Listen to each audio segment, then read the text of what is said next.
What's up, guys? Tactic Zombies here. Welcome back to the Call of Duty Zombies Retrospective series. In today's episode, we're going to be talking about what is arguably the easiest zombies map ever released, Numa. Let's get right into it. Let's get things started the way we usually do with the loading screen. So for Numa's loading screen, it shows a map of the map. Unlike Noct, it has no cutscene, which this is the format the maps are going to follow for long ways going forward. As you can see, it does have pictures of 4 characters, and these are actually the 4 players that you're going to be able to play as. Instead of just the Marines that we had on Noct and Varuk, now there's an actual set cast you can play as. Later on, they get the title of Ultimus, but for now, I think they're just called the Zombies Crew. And they're all 4 different stereotypes from World War II. So let's give you the rundown on each of them real quick. First up is Tank Dempsey. He's a foul-mouthed Marine, and that's really all there is to him as of right now. Secondly is Nikolai Belinsky, a Russian who is addicted to vodka. He has a bad case of the alcoholism, and he has way too many wives to keep track of. Thirdly is Takio Masaki. He's a Japanese soldier / officer who is 100% committed to honor and to the Emperor and his country. He's gonna lay his life down for all those things if he needs to. Very honorable guy, I might say. Lastly is Dr. Richtofen. He's a World War II German, because I don't think I'm allowed to say the actual title on YouTube, but he is insane and he finds way too much pleasure and joy in the situations he finds himself in involving the zombies. For anyone who wants some more in-depth details on the different characters, the game actually includes character bios on each of them, which is cool, because, again, they didn't do any of this for the Marines. And most of the info in here has been completely retconned in like the 15 years since they have dropped the character bios, but it's still kind of neat to go back and see what the original intentions were for these characters and then how they ended up. Because, right now they're just stereotypes, but given time to grow, these characters become some of the most fleshed out characters in any video game I've ever played. So, I'm going to keep an eye on them, see how they change as we go through the retrospective. Unlike all the other World at War Zombies maps, Numa actually isn't based off of a multiplayer map. It does reuse assets from multiplayer maps, particularly Macon and Knee Deep are the 2 that I found had the most similar assets in them. But the actual layout of the map is completely original, and due to this, I think that Numa actually has the most unique layout of any World at War Zombies map in general. Out of the, not that there's much competition, but I do think it stands out the most. As for the actual layout, Numa is basically laid out like an X. There's a center hub with 4 branching paths to the different diagonal corners of the map that you can go to. Now that's all taken care of, let's get right into the actual gameplay itself. Players spawn into the second story of the hub building at the center of the swamp. I think arguably the most eye-catching thing in the spawn room when you start off is the man hanging from the roof. He actually has physics, and you can use explosives to make him ragdoll around, and it's really goofy. If you get his feet stuck on this little dividing wall between the 2 halves of the top floor, he'll eventually fall to the ground, and if you stand on top of him, he'll actually jump up and kill you. Not jump up like a zombie, jump up like he'll bounce off the ground an inch and then you'll die. We're going to talk a bit more about him in depth later, because he is important, believe it or not. Numa is loaded with a bunch of different little details to help make you feel like you're in Japan as opposed to all the other maps that are set in Germany, which I think really helps add to the map's overall uniqueness and feel. Firstly is that in the spawn room, the bolt-action rifle, instead of being a Kar 98K or Springfield, is the Arisaka, which is the Japanese bolt-action rifle. Statistically, I believe it's identical to the Kar 98K, but it adds a little extra unique touch to the map to make you feel like, oh, we're in Japan, we've got some Japanese weapons now. It's a little small detail, I like it. The zombies on Numa also all have a completely unique animation set, which I didn't really realize until I went back to play it for the retrospective. And their actual attacks are like chops and swipes and whatnot, instead of just swinging their arms wildly like the zombies normally do in these games, which I think makes these zombies feel a bit more dangerous, if you get what I'm saying. It almost makes them feel like they're kind of retaining some of their military training from before they were zombies, which this, combined with how the German zombies, because again, I don't think I'm allowed to say the word on YouTube, they march around and stuff, on the lower rounds when they're just walking, which begs the question, is how much do Call of Duty zombies retain from before they were zombies? And that's something that there'll be a couple more examples of this we'll get to later down the line with the retrospective, but this is my favorite aspects is when a map will have something like this, it really helps to set these maps apart, which again, we'll get to more of it later down the line. So Numa does away with the power system that was introduced on Verrucht. So on this map, and this map only, in World at War at least, all the traps and the perks don't need to find power to turn them on. They're all on from the get-go. Speaking of perks, though, Numa is actually first of many Zombies maps to have randomized perk spawns instead of having set perk spawns for every single time you play the match. In this map in particular, the way you get the different random perks is you have to open up the map, buy doors to get to the ends of the different branches that I mentioned when I was talking about the actual map layout with the loading screen. Because every branch, formulaically, is the exact same, where there's a section of swamp and then a building at the end, and the perks are in the buildings at the end. Once you open up the door into one of the buildings at the end, you'll see the perks shuffle in front of your eyes, and then one of them will randomly be picked and then drop down to the floor for you to buy. As you may or may not know, the perks on Numa were actually supposed to be reskinned from the perks on Verrucht, which this ended up getting scrapped, but they were supposed to have like vines and moss and just look all swampy and forgotten, basically. They did actually still end up getting reskinned though, and probably not in the way you think, which this is not something I had ever noticed until I went and paid full attention for the retrospective, but the perk machines actually have big price stickers on them now in this map, which they don't on any other map. This is just like the Numa versions of the perks, is they've got big, goofy red price stickers on them all. This is because on Numa and only Numa, when you go up to the perks to actually buy them, when it pops up with the hold X or hold square, whatever your interact button is, but it's the hold insert button to buy, it doesn't give you the actual price. And my guess is that due to the randomization, they can't have like a price display because the perks, it can be any perk, so I'm guessing they hadn't had it figured out yet how to have it display. So their solution was to put the big price stickers on the actual perk machine so you can still see how much it is, and it's not like hidden, they're very big, it's hard to miss the price stickers. Yeah, and this is just my theory as to why this is, but I like it. I think it gives the perks on Numa a little bit of a distinct factor compared to all the other maps. And speaking of the 4 different branches of the map, let's talk about those real quick. So the 4 branches of the map, there is the doctor's quarters, the comms room, the fishing hut, and the storage hut. The worst is probably the storage hut, so I'm just going to get it out of the way quick. It's basically just 3 paths of swamp with a small little round building at the back. It's bad. I only ever go here to check, make sure what perk's there, and I'll buy the perk, and I leave.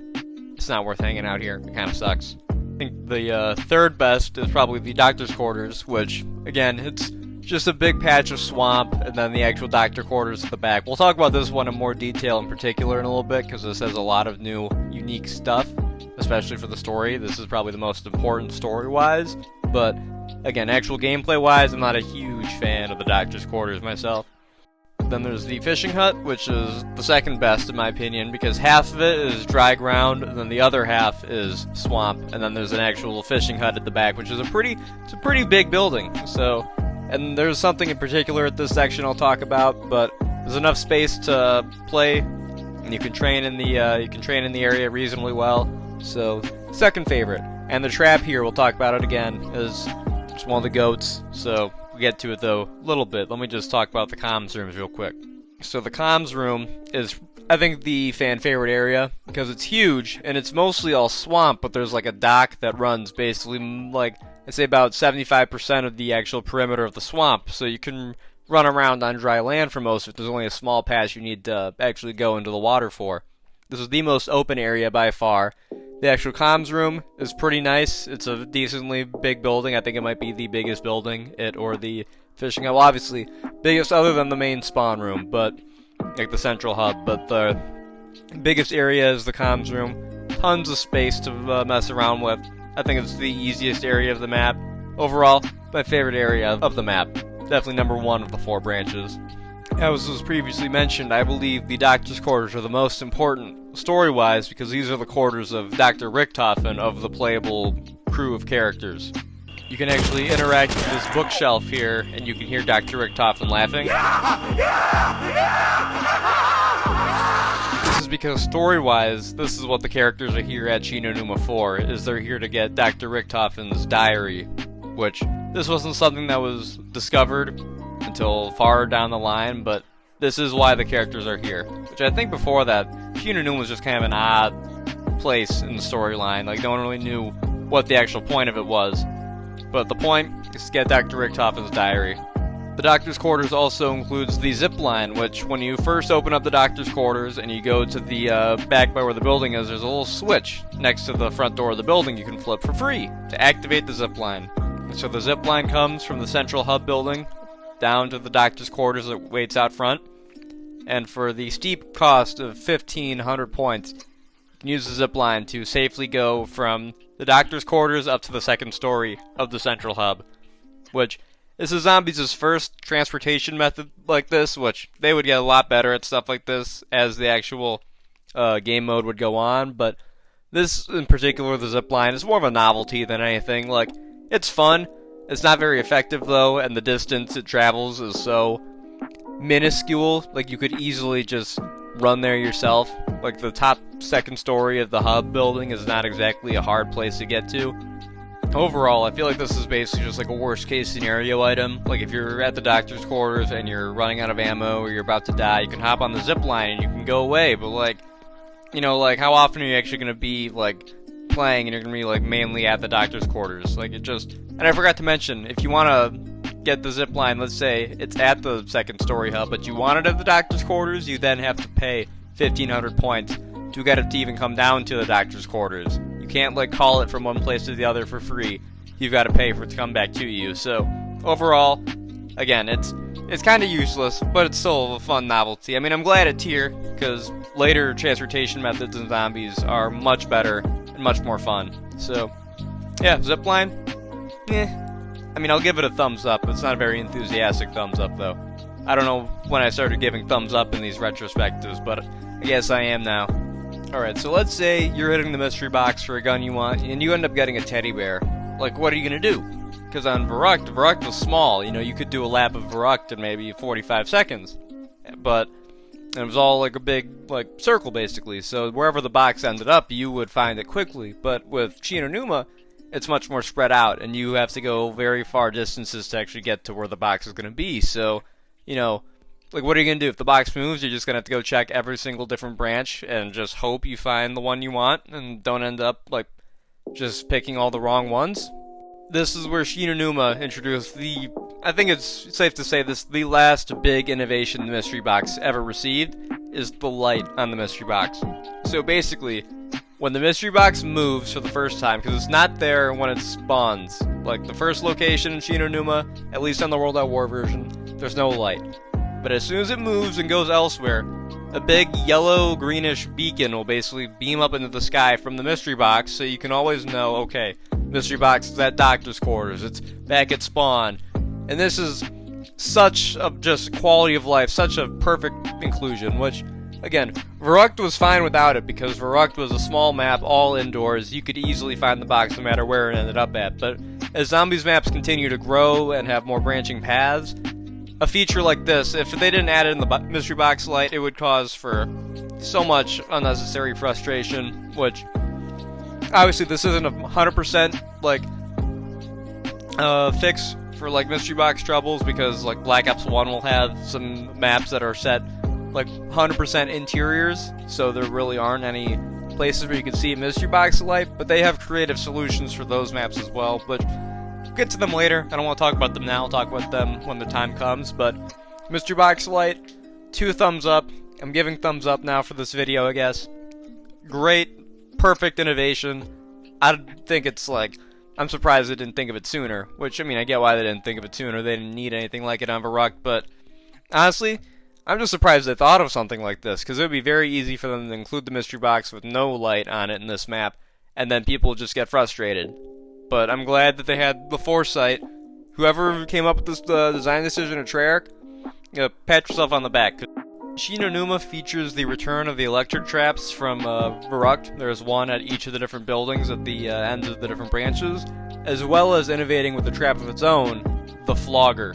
Arguably Zombies' most iconic trap, the Flogger is a giant pair of spinning spiked logs that'll kill any zombies that run through. It has great killing potential. It can kill an entire round's worth of zombies if you use it well, but it can also kill the player, which, do be careful, because old zombie traps like this are lethal, especially if you don't have Juggernog. So yeah, and I'm just gonna say that preface every single time I bring up the traps. Be careful around the traps, it's frustrating. If you're playing co-op and you go down inside the electric trap, then you're stuck there. And then, like, if you get revived in the electric trap, especially in World at War where you can't crawl when you're down, like, if you get revived and you're under an electric trap, you go down again, it's not fun. So just be careful. As for new guns, Numa features 2 of them. The first of which is the Arasaka, which I've already mentioned. It's just a new spawn room bolt-action rifle, which, again, it's good. Like, for the map, it fits the map well, but it's not a very good gun, because it's just a spawn room gun. You know, you shouldn't be expecting anything too crazy. Speaking of too crazy, though, is the map's second weapon that it introduces, the Wunderwaffe DG2. This is Zombies' first real wonder weapon, because I understand that the ray gun is a wonder weapon, but the Wunderwaffe, that's the real shit right there. That is the first actual wonder weapon in my opinion. So the Wunderwaffe can kill upwards of 10 zombies per shot, and it has 3 shots in a magazine and 15 in reserve, meaning that with a full ammo you can kill up to 180 zombies with the Wunderwaffe. I think the Wunderwaffe is the gold standard, iconic zombies wonder weapon. You know, it was the first, and I think it really set the precedent for what a wonder weapon should be.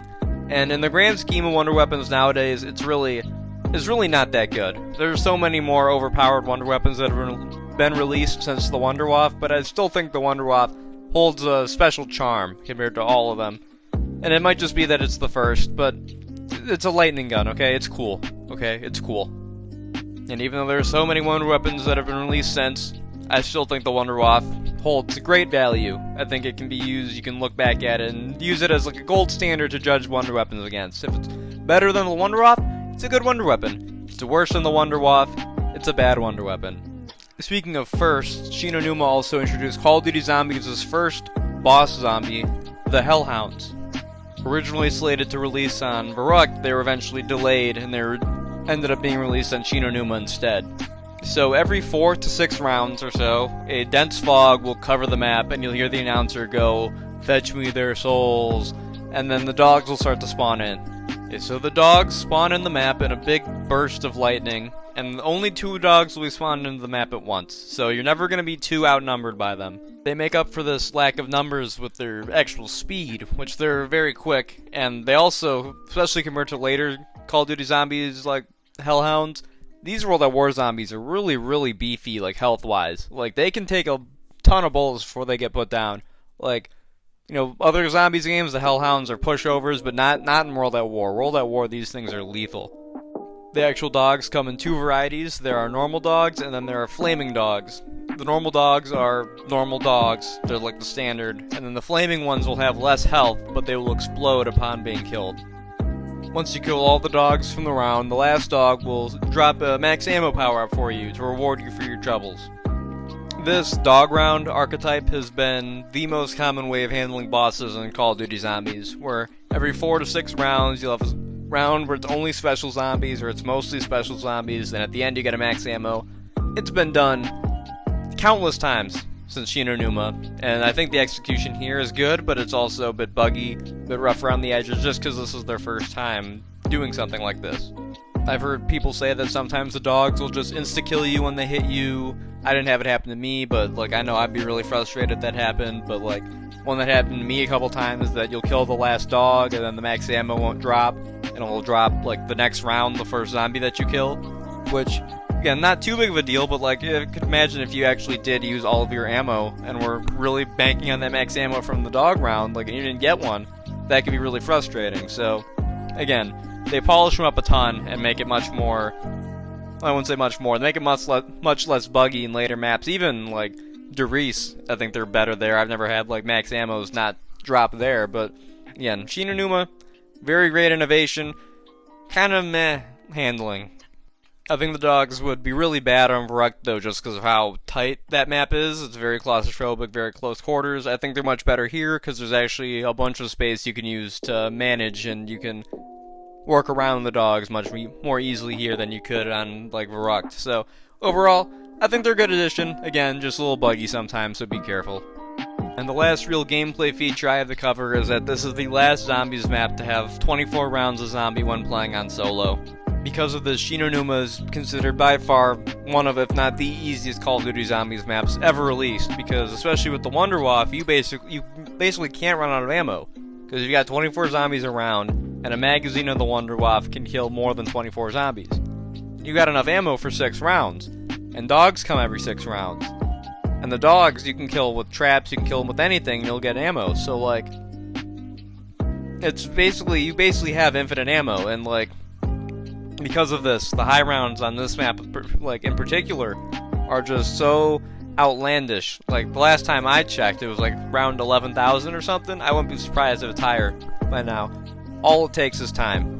I even tried to see how high of a round I could get to for this video, and I ended up reaching round 42, which, I mean, that's nothing crazy, but like, again, I barely ever play zombies to go that high of a round, and the only reason I ended up dying is because I was like getting bored. Like, this is, in my opinion, I think this is a very boring zombies map to go high rounding on, just because like, it's fun for the first little bit, seeing like how quickly the actual round counter goes up. It skyrockets on this map, but it's very monotonous. You're doing the same thing over and over and over again. I'm not a big fan. Like, if you like high rounding on Numa, that's good for you, but personally, I don't have the attention span to play it for so long. But again, this is the last zombies map to have like a round record anywhere near this, so again, this is like kind of the novelty of these first 3 World at War maps, is their records are so much higher than any other zombies maps ever. It's not even close. And now that all the gameplay is covered, let's talk about little details and Easter eggs before we move on to the Black Ops 1 version. This map's Easter egg song, The One, can be activated by interacting with the rotary phone in the comms room 3 times. In the spawn room, there's actually a radio addressed to Peter McCain, who is the hanging man from the ceiling. He's actually the guy whose hand is on the power switch in Verrückt. His radio is from Cornelius Purnell, who we'll talk about more way later down the line, and he doesn't really become like important until way down the line, but this sets up a couple of key features. I'm going to quickly summarize because it's got a lot of information, but it brings up Element 115 for the first time, which that's what creates the zombies, so already there, they're talking about how dangerous it is. They mention the DG2 experiments, like referencing the Wunderwaffe. He mentions to find Dr. Richthofen and Dr. Maxis, who Dr. Richthofen is obviously Dr. Richthofen from the playable group, and then Dr. Maxis is a character who will become pivotal in the next map, Darice. And then he mentions is that to go to Darice, and that the giant must be contained, which that is a foreshadowing for the next map, Darice. So it's a lot of stuff here. This is really where the zombie storyline all started, was with this radio right here. So if you want to listen to it, you can look it up on YouTube.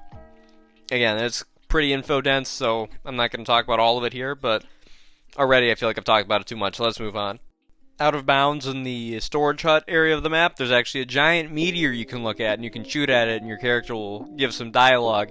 This meteor is Element 115, what was mentioned in the radio, and then what is the cause of all the zombies. So this kind of ties back with the Verrückt, with the like meteors being a big part of like there's like drawings on the walls and stuff. Like, meteors are a huge part of the zombie storyline, and this is the first time we ever actually see one in person. As was already mentioned, you can interact with Dr. Richthofen's bookcase in his office, or I'm sorry, his quarters, and you can hear him laughing. The zombies have a tendency to glitch through this wall in the bottom floor of the spawn room right here, like next to the stairs. I had this happen a bunch of times while I was playing. It's like caught me off guard a couple times, so they'd glitch through and they'd tag me, so be careful around this wall if you're playing the World at War version. And something to mention is that on World at War, the characters you play as are not at all randomized. And what I mean by that is that player 1 will always be Tank Dempsey, 2 will always be Nikolai, 3 will always be Takio, and 4 will always be Dr. Richthofen. Which means if you're playing solo, get used to hearing Tank Dempsey, because like you're never ever going to play as anyone else.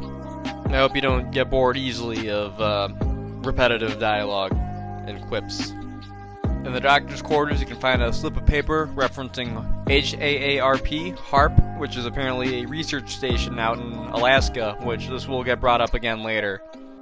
You can see from the swamp in the storage hut area, you can look up into one of the buildings near the spawn room, and you can read Tunguska written in one of the windows, which this is a reference to the Tunguska event, which is a meteor that fell and completely just flattened like square miles worth of forest in Russia back in the 20s, I believe, or like early 1900s, which again, meteors are a huge thing in Call of Duty Zombies. And lastly, in the spawn building, there's a slip of paper that says Die Glock der Ries on it that you can find in a pile of rubble on the bottom floor. This is a reference to, well, the Darius part is a reference to Darius, the next map, but the Daglak is a reference to a real-world conspiracy theory about Daglak, which is a supposed World War II like super weapon that the Germans were building. Which obviously I don't think it's real.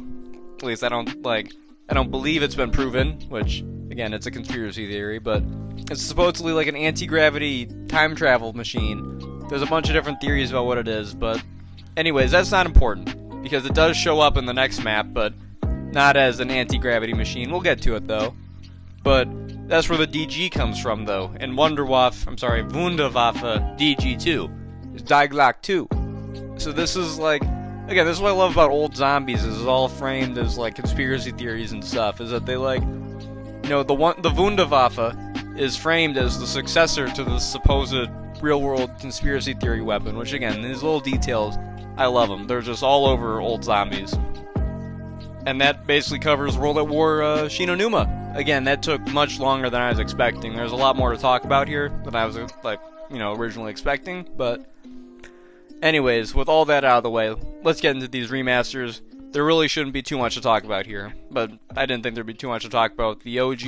And here we are, like 26, 27 minutes later. So who knows?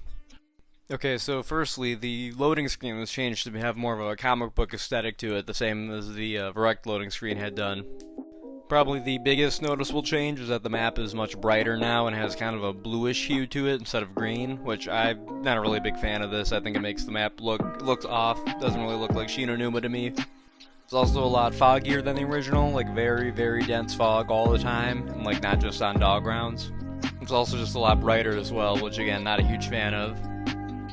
Peter McCain isn't as easy to ragdoll in this version of the map as he was in the original, which, like, it's sad to see that happen, because that was, like, the defining feature of him being in Numa, was how you could get him to ragdoll with grenades. Mule Kick is a permanent addition in the spawn room, so that's the one perk on the map that's not randomized. It's always in the same spot every game in the spawn room. Speaking of perks, the perks all had their big price stickers removed, so now they're back to just being the normal machines, because the game actually displays the price when you go up to interact with them now, instead of the original World at War where they did not. The character you play as is now properly randomized, so you're not going to be playing as Tank Dempsey all the time if you're playing a solo. Now you get to play as any one of the 4 characters, which I think this is a great change. The only new thing in the mystery box in this version, well, actually, all the Black Ops 1 weapons are in the mystery box now, but the only real new addition to the mystery box here is the monkey bombs, because the Wunderwaffe remains the wonder weapon in this version of the map. And when it comes to spawning, the zombies are no longer capped at 24 per round, and then the Hellhounds will spawn in more than pairs of 2, which actually makes this version of Numa one of the hardest zombies maps in general. Like, this is a very difficult map, because there's no pack-a-punch or nothing. The Wunderwaffe runs out of ammo pretty quickly on high rounds. Overall, this is like big step up from the original difficulty-wise. And that's really about it for the Black Ops 1 version of Numa. It's basically just uglier and harder, and it has some different guns and some new perks. That's about it. Not really a big fan of this one. It's kinda meh. I think it's definitely my least favorite version of the map. Let's get right into Black Ops 3 with the loading screen one last time.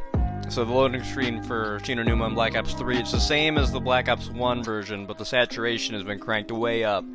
So it's a lot more colorful, but it's actually like, the picture's the exact same, just with brighter colors. Peter McCain is now completely rigid. You can't like move him with anything, with explosives, with grenades, rocket launchers, nothing moves him, which this is very sad. I think it's gotta be the biggest tragic arc in any Call of Duty game, the downgrading of Peter McCain as the Numas go on. It's like the rise and fall of Peter McCain. It's tragic, really. Quick Revive replaces Mule Kick in the spawn room, so instead of Mule Kick being the set perk every game, it's Quick Revive, and I checked in solo and in co-op. I thought this was going to be something where in solo it's Quick Revive, but in co-op it's Mule Kick, but it's always Quick Revive, which solo I understand, but I feel like for co-op I would have preferred if Mule Kick was in there because it makes more sense. But overall, again, I think it's a good change for solo just because, you know, Quick Revive is usually always in the spawn room on like 90% of maps. So overall, it was an alright change. Nothing too crazy. Same as all the other Black Ops 3 remasters so far, they add in the Gobblegum machine and then the Wonder Fizz machine to the map, which again, I think these are good changes because they've mixed up the gameplay a bit. The Gobblegums have locations all over the map, and then the Wonder Fizz is back behind the spawn room building, like right outside the door leading out to the path of the storage hut. This version of the map returns to the World at War version for like aesthetic-wise, where it drops the blue, gray, foggy kind of look that Black Ops 1 had going and goes back to the just pretty swamp that the original had, which I'm all here for because I did not like the Black Ops 1 version's aesthetic at all. All the weapons are replaced by Black Ops 3 guns, and then the mystery box now has the Ray Gun Mark II and the Annihilator Specialist weapon as bonus items in the mystery box, because the Monkey Bombs and the Wonder Fizz were already in the box in previous versions of the map. And I believe the actual swamp water is slower on this version of the map compared to the others, because I actually don't know if I've ever mentioned that the swamp water slows you down, but it's on the loading screen. It says that the swamp will slow you down, and it does. But I feel like this version of the game has the slowest water by far. Like, I'll put up a clip, but like I got jumped in the water, like by zombies. It's just, I'd probably move like half as fast in this swamp water as you do compared to the others. It's very, very slow, so be careful with it. And that's all the major gameplay changes covered, so let's just talk about some small details, little things added, and then we can wrap this up and talk about my overall thoughts of the map. There's a board in the spawn room with a like cutout map put on it, which I think this is a cool little detail, and if there's anyone who's unfamiliar with the map, this can help them gain their bearings, and even for most people who, you know, it's not a very hard map to pick up and play, I think this is just a nice piece of detailing, helps kind of add to the atmosphere of the map. There are new posters put up around the map, which a lot of them are like war propaganda posters, but then there's the one that I saw that I think is supposed to be like an old kaiju movie or something, which cool little details like this make the actual map feel a bit more lived in, which I'm all here for, really boosts the atmosphere a lot. The comms room in particular has some really cool lighting effects now, with like a flickering blue like light in there. I just think it's really cool and adds to the atmosphere in there because it's kind of a darker area. To make up for Peter McCain not reacting to explosives the way he used to, now he reacts to the Newtonian negation gobblegum, which I think honestly might be better. I mean, just look. Now, I talked about the rise and fall of Peter McCain, but this is the rise and the fall and the rise of Peter McCain. This is like his redemption arc. The meteor has been changed to a big gray rock with blue glowing patches on it because Element 115 had its look changed in Origins, I believe, and then going forwards, instead of like just gray and orange like actual meteors, it's got like these glowing patches on it, so they changed it here to help fit with what the kind of new aesthetic of 115 is, which, again, I think it looks cool, but I think it would have been cool to see the old like black and orange glowing meteor in Black Ops 3 graphics, but this is still cool. Like, it looks very cool, actually. There's a new music box Easter egg where you can play hide and seek with a bunch of little music boxes around the map, because you gotta shoot a couple pans in the fishing hut, and then you can go and play hide and seek with these music boxes, and if you complete the Easter egg, you'll get a max ammo, and then a song will play. I think the biggest downgrade, and this is a really nitpicky thing, but they removed the unique animation set from the zombies, which that was even in the Black Ops 1 version, how the zombies walked and attacked and ran, did everything differently on Numa for any other map, but they got rid of it in this version, which again, it's a super small detail, but now the zombies at Numa, like, they act the exact same way any other zombie in Black Ops 3 does, which is kind of disappointing, because their like old unique animations kind of help set them apart. And that's Numa. I think it's just as innovative and Verruct, although in a ton of different ways.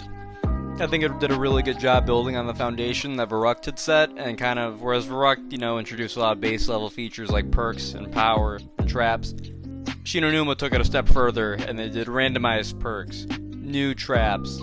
They put power in the player's hands in the form of the Wunderwaffe, which I think the Wunderwaffe is the most important thing this map introduced, because, you know, Hellhounds weren't made for this map. They're made for Verruct, and they didn't work, so they got shafted here, which, again, I think they've worked better here than they would have worked on Verruct, but I feel like the Wunderwaffe is definitely the most important thing, because we would have gotten other boss zombies either way, but we wouldn't have gotten, you know, we probably would have gotten other Wonder Weapons, but we wouldn't have gotten a Wunderwaffe per se. And I don't think any other Wonder Weapon would have left the same level of impact that the Wunderwaffe had. Launched at the perfect time, perfect place. I think I like the Black Ops 3 version the best, honestly, just because it's got a lot of extra little details. And then second is the World at War version, because that's, you know, it's classic. And it's easy, it's a very unique map, just because it's like, it's got the 24 zombies per round, but it's also very open, so it's very, again, it's just a super easy map. And then worst is the Black Ops 1 version. I don't think I'm going to get too many people arguing with me here. I'm not a really big fan of it at all, personally. But as for my overall thoughts on the map, I don't think I like it as much as Verrucht, which I feel like that's probably a controversial thing to say, but this was a much more, I don't know, I got a bit more bored playing Numa instead of playing Verrucht, like, for these videos, I mean, because Verrucht, every version of Verrucht had a different wonder weapon. There's a lot more stuff that changed with each version of Verrucht, and then, you know, Numa stayed largely the same between each version, which is probably better, like, remasters, but not as interesting of an experience to go through and play each of them. But yeah, so I hope you all enjoyed. I just want to say thank you for how well the Verrucht video did. If you're watching this one after watching that one, then thank you. It means a whole lot. Join me next week as we journey to where it all started and contain the giant, or whatever Purnell said to do, at Derice. This is Tactic Zombies, signing off. Peace out. Yeah, cause I got it like that. Flow so smooth like I got it on tap. Yeah, and I'ma say it be a good night while I'm on my Yingling, while I'm drinking Bud Light. Can you get it when you miss me?